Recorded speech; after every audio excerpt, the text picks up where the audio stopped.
It's a strange thing, this idea of holding on. We hold on to people, to memories, to heartbreaks, to expectations, and sometimes even to versions of ourselves that no longer exist. We carry them like badges or sometimes like invisible weights. And somehow letting go feels like failure, like giving up. But over time and through my own journey, I've come to realize letting go is not about giving up. It's about choosing yourself.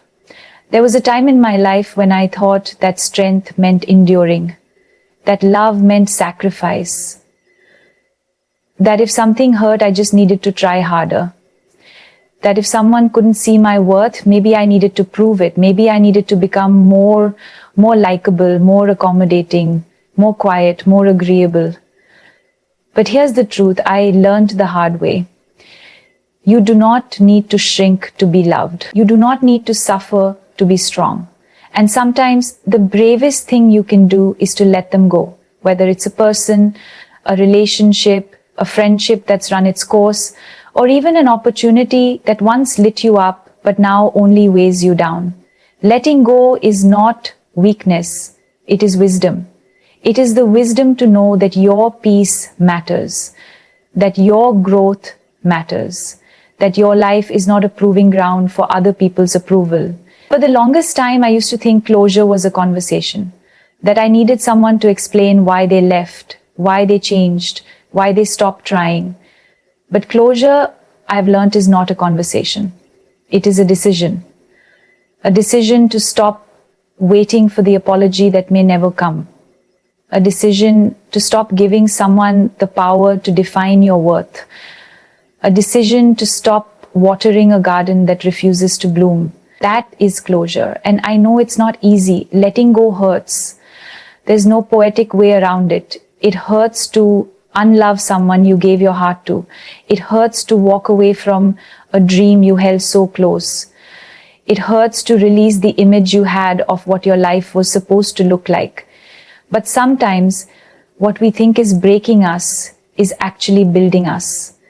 Sometimes when you lose what you thought you needed, you make room for what you truly deserve. There's a beautiful quiet that follows when you finally let go. It's not immediate. It's not loud, but it's real. It's that morning when you wake up and realize, you didn't think about them today. That evening when you laugh without guilt.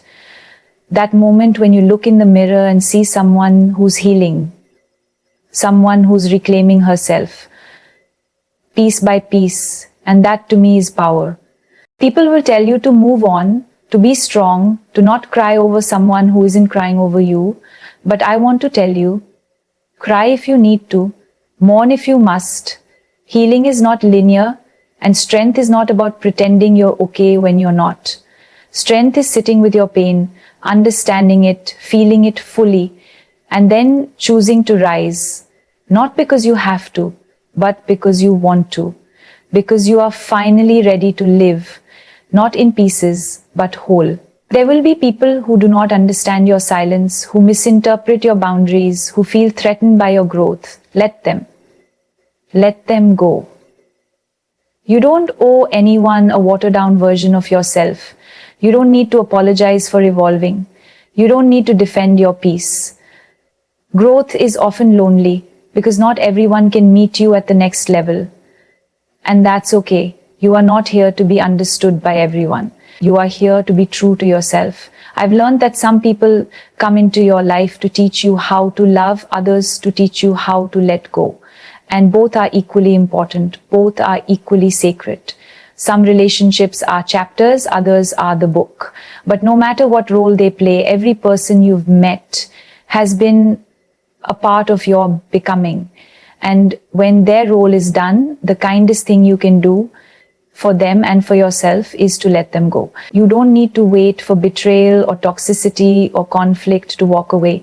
Sometimes people change, sometimes paths diverge, and sometimes we outgrow what once felt like home, and that's okay.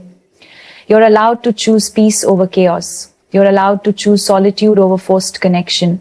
You're allowed to walk away, even if nothing bad happened, simply because it no longer feels right. There is nothing selfish about choosing yourself. In fact, choosing yourself is the most selfless thing you can do, because only from a place of wholeness can you truly love others. Only from a place of authenticity can you build something real. When you let go of what's holding you back, you create space for what's meant for you. I remember once reading that you will never be too much for the right person. And it stayed with me, because I think we spend so much time editing ourselves to fit into someone else's narrative. We silence our truths to keep the peace.